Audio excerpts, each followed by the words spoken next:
Je suis expert comptable judiciaire. J'ai enquêté sur la disparition de mes parents d'une valeur de 850 000 $. Mon père n'a pas frappé. Il n'a pas envoyé de SMS. Il n'a pas utilisé la clé de secours que je lui avais confiée uniquement pour les urgences vitales. Il est simplement resté planté sur le perron, entouré de 6 piles de valises Louis Vuitton, à sonner à la sonnette ring jusqu'à ce que la sonnerie à l'intérieur de la maison se transforme en un hurlement électronique incessant. J'ai regardé la vidéo sur mon téléphone. Mon père, Frank, portait un costume en lin qui semblait tout droit sorti d'un yacht en Méditerranée, et non d'un mardi pluvieux dans la banlieue de l'Ohio. Ma mère, Joyce, examinait mes hortensias avec un air de dégoût manifeste. Tenant un caniche nain qui coûtait plus cher que ma première voiture, j'ai ouvert la porte. « Surprise !» s'est exclamée maman, me tendant le chien sans même me serrer dans ses bras. « Il s'appelle Dolce.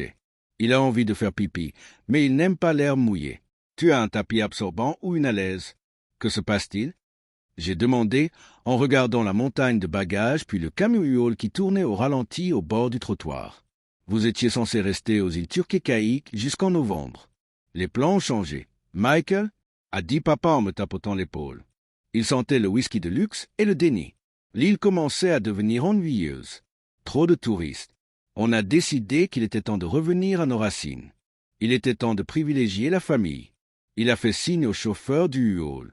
Ramenez le reste derrière. Le garage fera l'affaire pour le surplus. Attendez, ai-je dit en me plaçant devant la porte. Quel surplus? Que se passe-t-il? Papa m'a regardé comme si j'étais un serveur un peu simplet qui aurait oublié le menu du jour. On emménage, Mike. On a vendu le camping-car. On en a fini avec la vie nomade.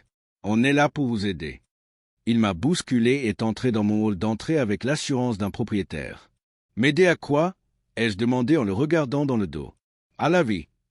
Maman intervint, traînant une valise qui laissa une traînée de boue sur mon parquet. On sait que toi et Sarah avez du mal à entretenir la maison. Elle a l'air un peu défraîchie. On est là pour gérer tout ça. Vous ne vous en apercevrez même pas. 2 heures plus tard, ils avaient investi la chambre parentale. Pour comprendre pourquoi mes parents déballaient des peignoirs en soie dans ma chambre pendant que ma femme, Sarah, était en pleine crise d'angoisse dans la chambre d'amis, il faut comprendre le contexte de 2019. Mes parents sont, ou plutôt étaient, des baby-boomers au sens le plus stéréotypé du terme. Ils ont acheté leur maison en 1985 pour le prix d'une Honda Civic d'occasion et l'ont vendue il y a 5 ans pour 850 000 $. Une véritable aubaine. À l'époque, je leur ai expliqué la situation. Je suis expert comptable. Je passe mon temps à analyser des chiffres. Je leur ai préparé un tableau. Je leur ai montré qu'avec un taux de retrait de 4% et la sécurité sociale, ils pourraient vivre confortablement pendant 30 ans. Michael, arrête de faire ton rabat-joie, avait dit papa en allumant un cigare. On a travaillé dur pendant 40 ans. On ne va pas lésiner sur les moyens. On va profiter de la vie. Et ils ont profité de la vie. Ils ont acheté un camping-car de luxe à 200 000 $. Ils ont sillonné le pays. Puis, lassés de conduire, ils ont vendu le camping-car à perte et se sont lancés dans des croisières autour du monde. Ils ont voyagé en classe affaires jusqu'à Dubaï. Ils ont joué au casino à Monaco. Ils publiaient sur Facebook des photos de dîners de homards et de toast au champagne, tandis que j'étais à la maison à manger des restes et à rembourser mes prêts étudiants. Chaque fois que je leur demandais comment se passait leur budget, ils me manipulaient. « Tu t'inquiètes trop », commentait maman sous mes publications. « L'argent, c'est de l'énergie. Il faut le dépenser pour en gagner. » Je supposais qu'ils avaient encore des économies. Je supposais qu'ils dépensaient les intérêts et peut-être qu'ils touchaient un peu au capital. J'avais tort. Le dîner de ce premier soir fut une leçon magistrale de passivité-agressivité. Sarah avait préparé un pot-au-feu. C'était notre plat réconfortant.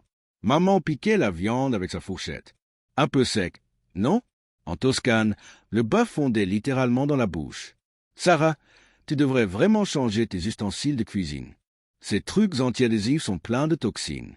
C'est sans doute pour ça que tu as l'air si fatigué. Sarah, infirmière à temps plein, 50 heures par semaine, serrait son couteau si fort que ses jointures blanchissaient. J'ai l'air fatigué parce que j'ai fait un service de 12 heures. Joyce, eh bien, c'est justement ce qu'on est venu régler, dit papa en se servant un verre de mon meilleur vin sans me demander. On va réorganiser la maison, la gérer comme un navire. Efficacité garantie. On n'a pas donné son accord, dis-je en posant ma fourchette. Tu ne peux pas t'installer comme ça. C'est une maison avec 3 chambres. On utilise la 3e comme bureau. On peut partager le bureau. Papa rejeta l'idée. Il me faut un endroit pour trader. Je me remets au day trading. Les crypto-monnaies vont exploser à nouveau. J'ai eu un coup au cœur. Papa, tu avais promis d'en finir avec les crypto-monnaies après le crack de 2022. C'était une correction de marché. Michael, il faut avoir de la vision. Contrairement à toi et tes audits. C'est quoi déjà? Ennuyeux. Sans risque. C'est ton problème? Fiston, tu joues pour ne pas perdre. Moi, je joue pour gagner. Tu dors dans la chambre d'amis? Ai-je déclaré fermement. On reprend notre chambre ce soir. Les yeux de maman se sont remplis de larmes instantanées. Après tout ce qu'on a fait pour toi, on t'a élevé. On a sacrifié nos meilleures années pour que tu aies ça. Elle a désigné ma salle à manger d'un geste vague, comme si c'était un taudis. Et maintenant, alors que tes parents vieillissants ont besoin d'un endroit confortable pour se reposer, tu nous relègues dans la chambre d'amis. Le matelas est bosselé. Michael, c'est mauvais pour la sciatique de ton père. C'est un matelas à mémoire de forme.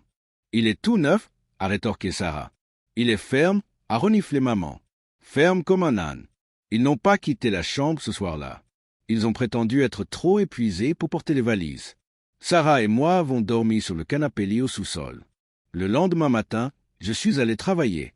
À mon retour, l'invasion avait pris une autre tournure. Une camionnette d'entrepreneurs était garée dans l'allée. Je suis entré et j'ai trouvé papa dans le salon avec un type nommé Butz, qui montrait du doigt le mur séparant la cuisine de la salle à manger. Rédaction ouverte, disait papa en faisant de grands gestes. On a tout fait. Îlot central, douche à l'italienne, plan de travail en marbre, importé d'Italie. Papa, ai-je crié. Qu'est-ce que tu fais? Michael? Tu es rentré tôt, a répondu papa d'un ton détaché. Je fais des devis. Cette cuisine est un vrai cachot. Si on veut vivre ici, il faut que ça circule. Butch dit qu'il peut commencer lundi. Sors? Ai-je dit à Butch. Doucement. Mon pote. J'étais juste en train de dire, sors? Butch est parti. Papa s'est tourné vers moi, le visage rouge. Tu me fais honte. J'essaie d'augmenter la valeur de ton bien. Avec l'argent de qui? Ai-je demandé. On va trouver une solution, dit papa d'un ton désinvolte. Un prêt hypothécaire. Tu as des fonds propres. Les taux sont un peu élevés, mais j'ai un système pour les battre. Tu veux que je contracte un prêt hypothécaire pour te construire une cuisine? Notre maison, corrigea maman en entrant avec des sacs de courses de chez Nordstrom. On vit plusieurs générations ensemble maintenant. C'est très européen. En plus, regarde ce que j'ai acheté. Elle sortit des rideaux de soie pour le salon. Tes stores sont déprimants.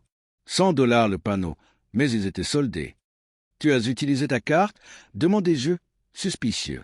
J'ai utilisé la carte d'urgence que tu as donnée à papa pour ses médicaments, répondit maman. C'était une urgence, Michael.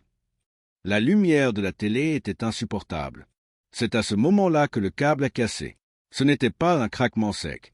C'était le bruit sourd et terrifiant d'un pont qui s'effondre sous un poids trop lourd. Donne-moi la carte, dis-je. Ne sois pas mesquin. Dis maman. Donnez-moi la carte et asseyez-vous tous les deux. Quelque chose dans ma voix dut les marquer. Ce n'était pas la voix de leur fils, le faible qu'ils étaient. C'était la voix de l'expert comptable judiciaire qui avait envoyé des hommes en prison fédérale pour détournement de fonds. Ils s'assirent sur le canapé. Sarah remonta du sous-sol, sentant le changement d'atmosphère. Elle se tint à côté de moi, les bras croisés. Il faut qu'on regarde les chiffres, dis-je. Oh non, pas encore les tableurs. Papa soupira en levant les yeux au ciel. Tu n'as pas d'âme, Michael. Pour toi, ce ne sont que des chiffres. Les chiffres ne mentent pas, dis-je. Les gens, si. Je sortis mon ordinateur portable de mon sac et le connectai à la télévision. Je n'avais pas besoin de leur permission. Je les surveillais depuis des années. Depuis qu'ils avaient commencé à demander des petits prêts en publiant des photos du Ritz-Carlton en 2019, tu avais $850 000 en liquide. L'écran s'illumina d'un graphique. Une ligne rouge abrupte plongeant vers zéro. Année 1, $150 000 pour le camping-car et les améliorations. Année 2, $120 000 pour le voyage. Année 3, $200 000. C'est l'année où tu t'es mis au poker aux enjeux. N'est-ce pas, papa? Papa se tortilla, mal à l'aise. J'ai atteint le seuil de rentabilité cette année-là. Tu as perdu $60 000. Je corrigeai. J'ai vu les retraits. Année 4, les investissements en crypto-monnaie. Encore $100 000 envolés. Ils ne sont pas perdus. Ils ne sont pas encore réalisés. Perte? S'écria papa. C'est fini. Papa, la bourse s'est effondrée finalement. Cette année, tu as vendu le camping-car à moitié prix et tu as dépensé le reste pour... Comment s'appellent ces frais? La clinique de rajeunissement Golden Age. Maman porta instinctivement la main à sa nuque. C'était un investissement pour notre santé. Ça a coûté 25 000 $. Pour du botox et des perfusions de vitamines, dis-je. Je fis défiler jusqu'à la dernière diapositive. Un gros zéro. Tu es fauché. Je dis, tu as la sécurité sociale qui te rapporte environ 2500 $ par mois, toi et à toi. C'est tout. C'est ta réalité. On sait que c'est compliqué. Papa explosa en se levant d'un bond. C'est pour ça qu'on est là. On est la famille. On t'a élevé. On a payé ton appareil dentaire. On a payé ton stage de foot. Et maintenant, dès qu'on traverse une période difficile, tu nous traites comme des criminels. Une période difficile, c'est une urgence médicale, dis-je calmement. Une période difficile, c'est un licenciement. Ce n'est pas une période difficile. C'est un effondrement de votre train de vie. Vous avez vécu comme des rois pendant 5 ans, et maintenant vous voulez que je finance la descente aux enfers? Vous voulez vivre chez moi, manger ma nourriture, dépenser mon argent et donner des ordres à ma femme parce que vous vous croyez en droit de profiter du fruit de mon travail après avoir tout gâché? On était parents. Tu nous dois quelque chose. Je te dois du respect. Dis-je, je ne te dois pas mon avenir et encore moins ma santé mentale. Je fermai l'ordinateur portable. Voilà ce que je veux dire. Tu ne vis pas ici. Tu ne peux pas nous mettre à la porte. Papa ricana. Squatter écrit. Nous sommes là depuis 48 heures. On nous livre du courrier. J'ai ri. J'ai vraiment ri. Papa, tu n'es pas encore installé. Tes invités ont abusé de mon hospitalité, mais je ne vais pas te mettre à la rue. Je leur ai tendu une brochure. Voici la résidence pour seniors Shady Oaks. C'est à 20 minutes d'ici. C'est une résidence pour les plus de 55 ans. C'est propre, et le loyer est calculé en fonction des revenus. Ta pension de retraite couvrira le loyer d'un appartement d'une chambre avec environ 400 $ pour la nourriture. Maman a regardé la brochure comme si c'était un rat mort. Un appartement? 1 2 pièces? Michael, j'ai des dressings plus grands que ça. C'est pour les pauvres, pour ceux qui ont dépensé tout leur argent. J'ai dit, j'ai payé la caution et le premier mois de loyer. C'est mon cadeau pour vous. 2000 $. Considère ça comme ma contribution au fonds familial. On ne part pas, a dit papa en croisant les bras. Je ne vais pas vivre dans un carton. Je reste ici. Je vais gagner 1 million grâce à la bourse, racheter cette maison et te mettre à la porte. Si tu ne pars pas, dis-je en consultant ma montre, j'appellerai la police et porterai plainte pour violation de domicile. Et puisque tu as utilisé ma carte de crédit sans autorisation pour ces rideaux, je peux aussi déposer une plainte pour fraude. C'est un délit, maman. Le visage de ma mère se décomposa. Elle regarda mon père. Elle regarda les rideaux coûteux qui recouvraient le canapé. Il ne le ferait pas, dit mon père d'une voix tremblante. C'est notre fils. Et c'est donc, dis-je, c'est moi qui ai fait emprisonner mon propre oncle pour fraude fiscale. N'oublie pas, je respecte les règles. Et la règle numéro 1 ici, c'est qu'on ne vole pas sa famille. Un silence pesant et suffocant s'installa dans le salon. Sarah se tenait à côté de moi, sa main trouvant la mienne. Sa poigne était de fer. Fais tes valises. J'ai dit, vous avez 1 heure. Je vous aide à charger le camion. La sortie a été houleuse. Il y a eu des cris, des accusations. Maman a traité Sarah de sorcière sans cœur. Nous essayons d'avoir un enfant depuis 2 ans, et maman le savait. Papa m'a dit que j'étais un raté, un traître à ma famille. Je n'ai pas protesté. Je ne me suis pas défendu. J'ai simplement porté les sacs Louis Vuitton, lourds de vêtements. Ils n'avaient nulle part où se mettre.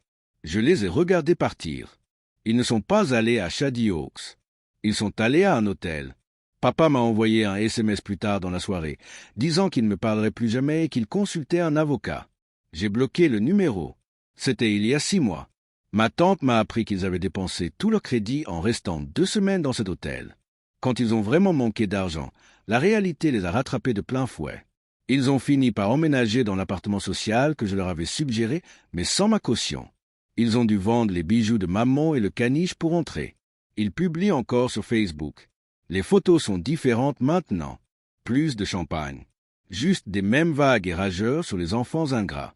Et sur la façon dont le monde abandonne les personnes âgées. Je ne commente pas. Je ne réagis pas. Le week-end dernier, Sarah et moi avons enfin repeint la chambre parentale. Nous avons abandonné le beige. Nous l'avons peinte d'un bleu doux et apaisant.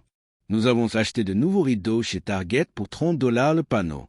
Nous étions assis dans la pièce, buvant du café dans des tasses dépareillées, écoutant le silence de notre propre maison. « Tu te sens coupable ?» m'a demandé Sarah. Elle se frottait le ventre. Nous l'avions appris mardi. Elle était enceinte de 8 semaines. J'ai pensé au tableau Excel. J'ai pensé à la ligne rouge plongeant vers 0. J'ai pensé à mon père exigeant une île avec une cascade pendant que je remboursais ses dettes. Non, ai-je dit. Je ne me sens pas coupable. Et toi? J'ai regardé les murs bleus. J'ai regardé ma femme. J'ai regardé l'avenir que nous construisions. Brique par brique, dollar par dollar. Je me sens, dis-je, solvable. J'ai mieux dormi cette nuit-là que depuis des années. Le prix à payer pour une vie paisible, l'approbation de mes parents. Et, à y regarder de plus près, c'était une aubaine.